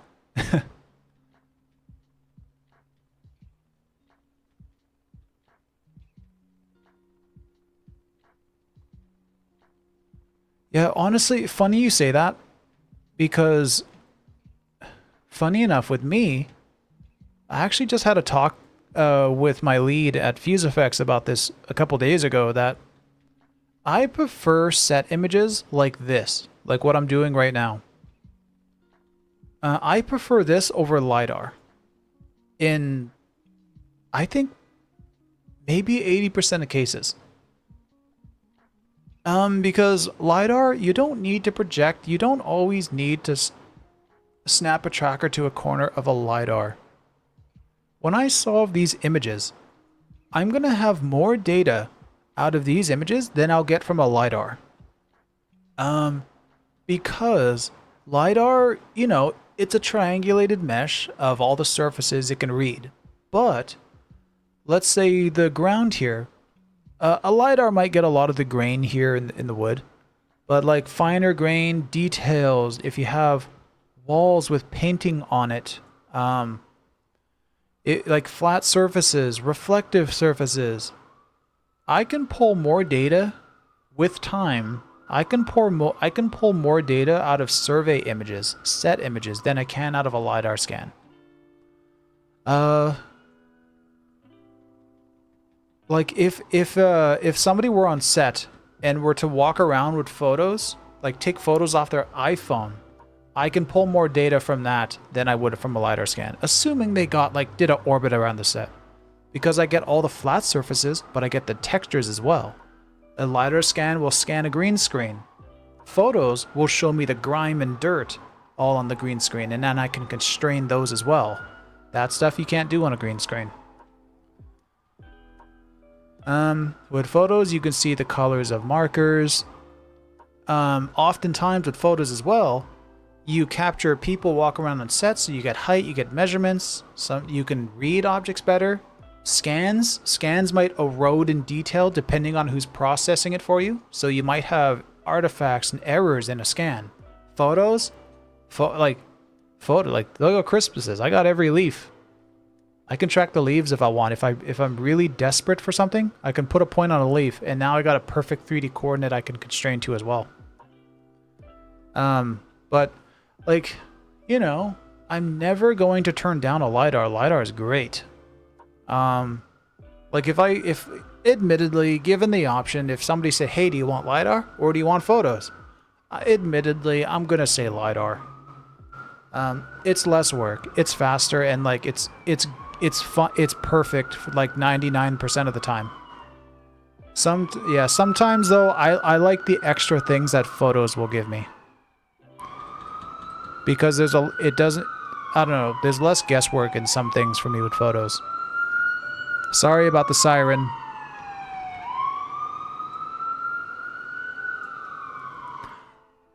Dog Doug. I like both. Yeah. Yeah, I like both of you.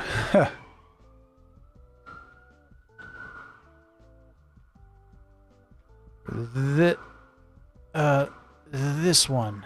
Nice. I'm getting pretty close to solving, I think. Good, because I'm so tired. I'm probably gonna set myself up in Blender before I pass out, and then that's about it.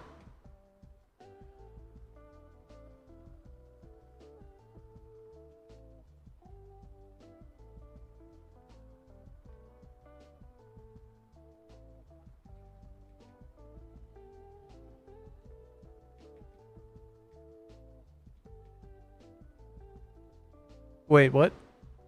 Oh crap, did I have another tracker that I didn't continue? Yes, I did, I think. So let's merge them. I selected the tracker that was already there and the tracker that I had started separately, and I hit Shift 7. I might have accidentally just created another tracker instead of placing the same one, so that might have just been what happened. Okay, and this doesn't continue, so let's keep it going.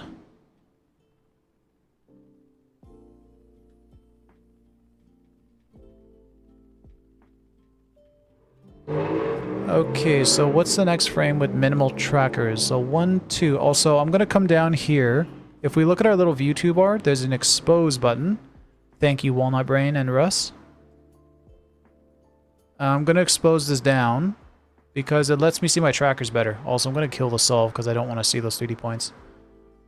So yeah, I can see the trackers in the frames a little better. So 1, 2, 3. There's 3 trackers in this frame, so let's add here. Right-click, expose. Bring it back up. Let's see. This little notch here is probably easy to read, but I want to spread something out. Let's go third step beside the weird fern thing. Little slit here.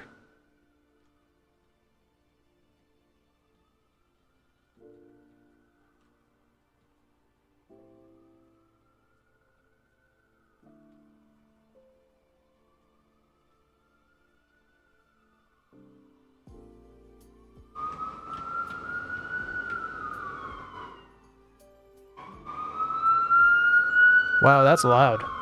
That is a very loud siren this time around. This one here.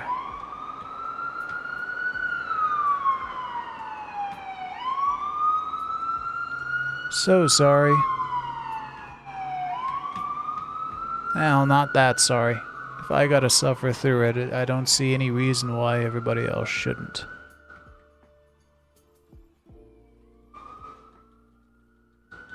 Okay, I'm very, very close. Very close. So that's 4, 3, and these have different... What happens if I solve now? Will it go? Automatic, constraint off, fixed unknown, calc. Okay, so it's a... Something died. Just my own curiosity, let me see if I set a couple of these.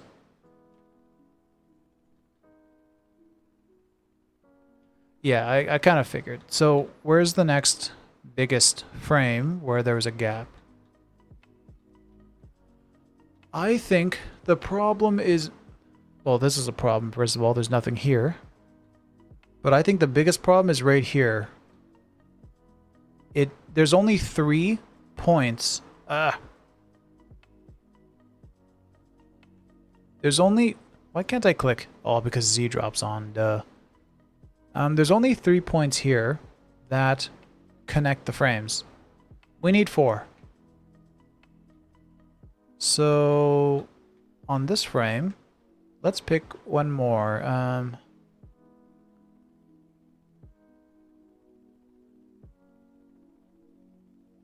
Let's get this right here.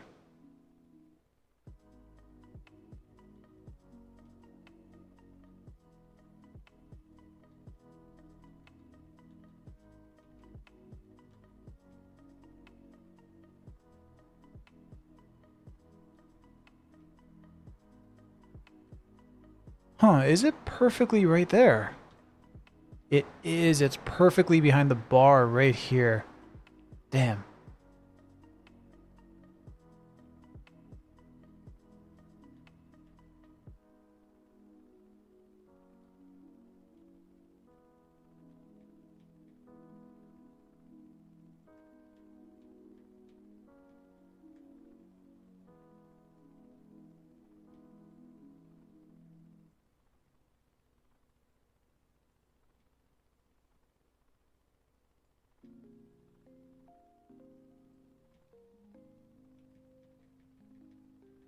Okay, so what will that do? I think there's another frame I saw where there isn't a lot of connection.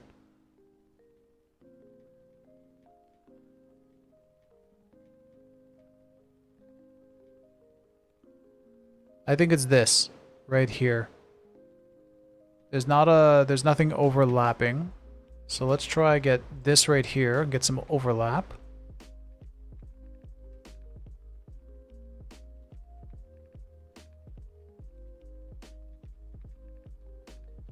Which one is this? So 1, 2, 3, 4. Fourth step corner, middle. So 1, 2, 3, 4. Was it this or the top one? Let's see. 1, 2, 3, 4. 1, 2, 3, 4. 1, 2, 3, 4.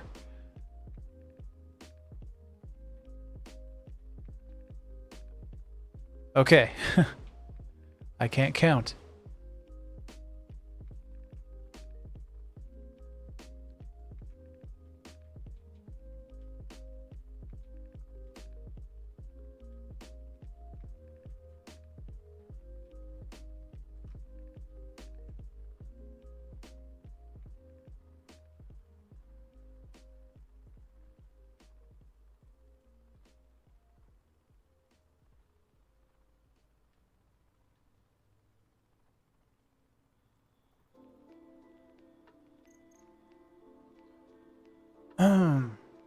I don't know if I'm gonna finish this tonight. I'm really tired.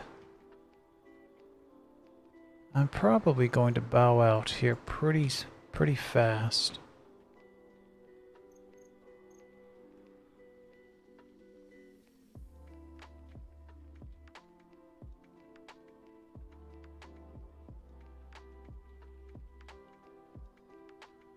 Why am I getting a bunch of messages?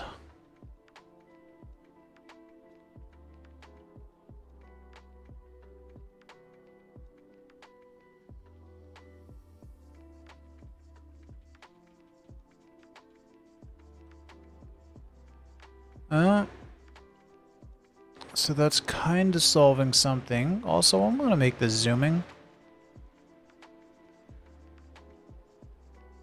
Yeah, this is a pretty big jump as well. Let's try get this leaf here.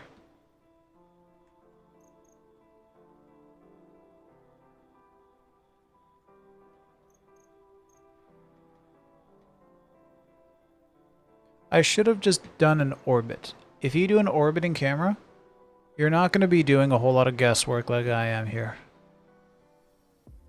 I also, usually I gotta check each individual tracker and make sure that I didn't have any leap to other areas.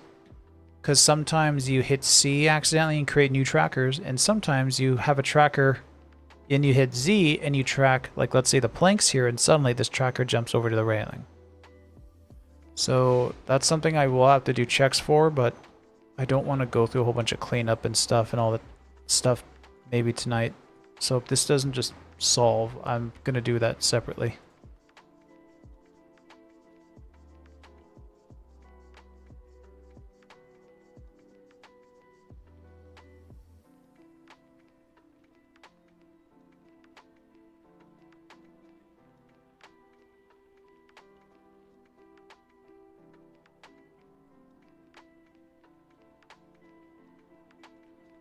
Just to increase the count.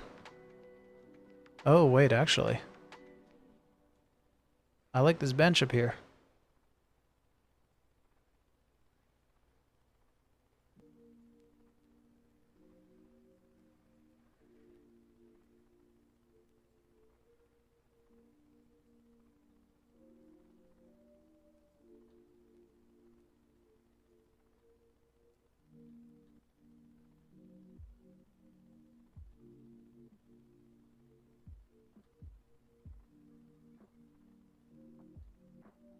Oh, I also got some empty frames over here. That's gonna poison the well of my shot.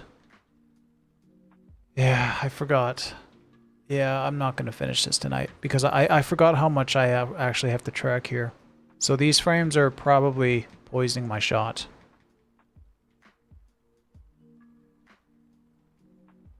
Just out of curiosity though, we're fine? Yeah. So let's see where the bad frame starts. Because I want to know, and then I'm going to bow out. So first let's isolate the frame range, and we're going to switch to automatic. Zooming, I have a fixed focal here, but I have zooming on because each time I take a photo of something far away or something down below, your camera focuses, and that's technically altering the zoom. So I'm keeping zooming on. Okay, so these frames solved. Now let's extend it. Whoops.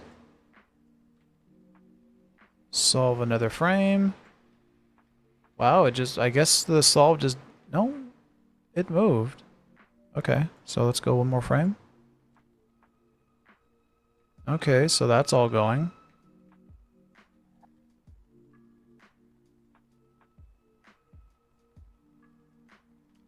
Okay, so we're still calcing. Cool, we have a fair bit of stuff going. Doug, please don't overdo it. Yeah. Yeah, I'll be going to sleep here pretty shortly. So, what do we got? We're still solving. And it looks like it was the frame that I guessed it was. It's this frame. Is that the frame I guessed it on? The one where I was like, oh, it has like, I think it was this part of the staircase. I just don't remember if there was. I thought it was like somewhere over here, but it turns out like it is that staircase over here. Okay, so yeah, so frame 14. I need to put more trackers over here. Or another possibility is that there's a tracker that jumped and is poisoning the well. So again, a tracker that I might have put on a stair over here, and I might have accidentally jumped it over here. And for anybody curious, if the way that I'll find that out is I'm actually going to split my layout here. Let's go camera and perspective, and I'm going to switch one to graph editor. And basically I do this just because I'm going to start from active trackers. I'm going to start from the first tracker, and how I'll do this, I'm going to kill the solve. And also bring back my frame range a bit. Oh, that's the whole frame range. Whatever. So what I would do is I would watch a tracker, and I'm looking at the timeline too to see like what's active, and I'm seeing if there's any active frames that shouldn't be solving. And I'm using my arrow keys to A and F to jump around the keys of my points. And I am just seeing if it jumps or does anything stupid. Once I'm done, I hit the down arrow key, and you could see I went to the next tracker. So we're just like watching the trackers. Like here, I'll see if it's like jumping from this hole to that hole or something. So for this corner, I'm gonna watch the nails maybe, and the coloration of the wood and the leaf. See if anything changes there. Actually, this tracker would be phenomenal. Bringing it back over here.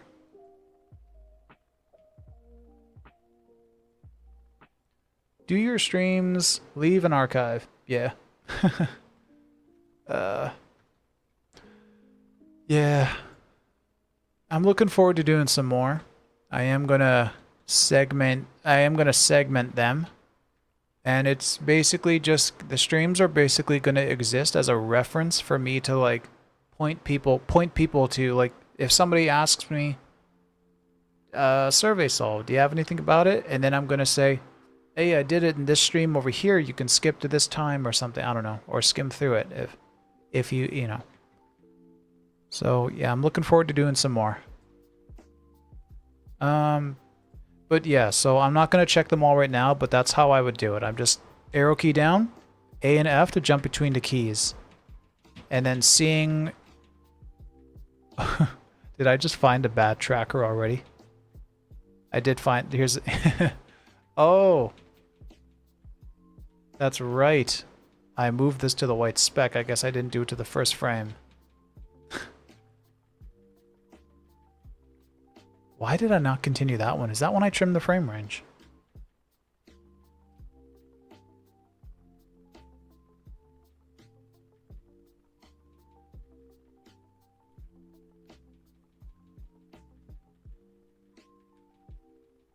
I said I wasn't going to check these, but I'm halfway through them now already, so I'm going to finish what I started because it's fast.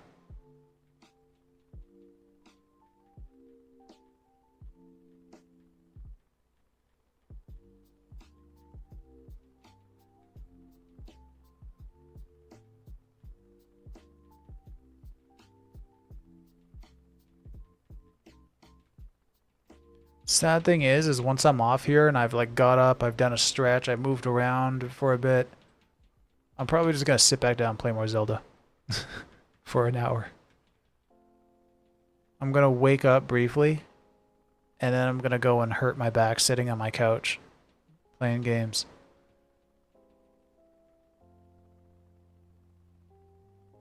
Oh?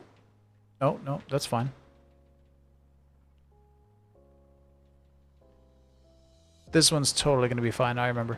Okay, so good thing is that when I come back on, it's not like a tracker issue. So I just got to add more points. That's totally fair. Four more trackers to go.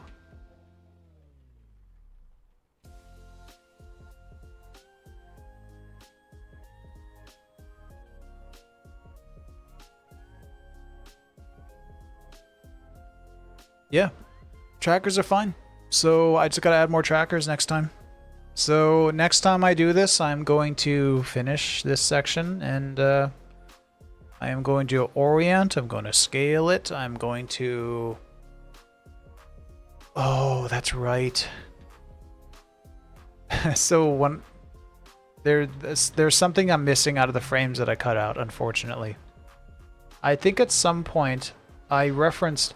What I like to do is I like to take one photo, eye level for myself, because I know the measurement of my eyes to the ground. And then I use that as a height for my scene orientation.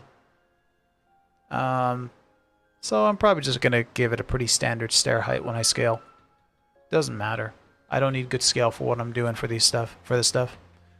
But yeah, so when I come back, I'll add more trackers, solve it, orient it, scale it. And I'm going to go in Blender, and in Blender I'm going to be doing some proxy modeling. Because I need some shadow surfaces. I think I'm going to do I want to do Stranger Things. I want to do upside down vines. It's something I wanted to do for a while. I worked on the show. I did tracking for the show, and we did the vines everywhere. I want to do it myself. Yeah. And funny enough, one of the friends who... I have a friend who might help me with it, and I think he was one of the effects artists who was attempting to do some of the... He worked... wait, did he work on Stranger Things? I think he did. I'm pretty sure he did. I just don't remember if they did. I think for Season 2, they gave up on Houdini systems, because I think at the time we were having department issues, and some of the effects guys weren't getting it done. So I think they were all like manually placed everywhere.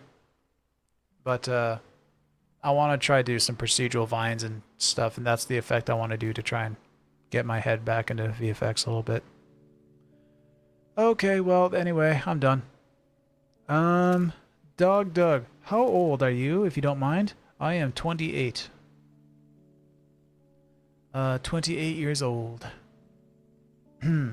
Funny enough, I got... Oh man, I was going to say an embarrassing story. I don't know if I want to tell it. It's so dumb. I will. Yeah, I will. Okay, this is embarrassing to admit. I, for years, thought I was 1 year older than I actually was. For some reason, I don't know when it started. It would have been half a decade ago.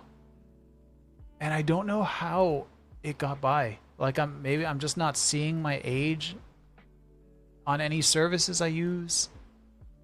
I'm not a big birthday guy, so like on my birthday I just like quick hang out with some friends and stuff and whatever, but there's nothing that really signified my age to me that's been very in my face.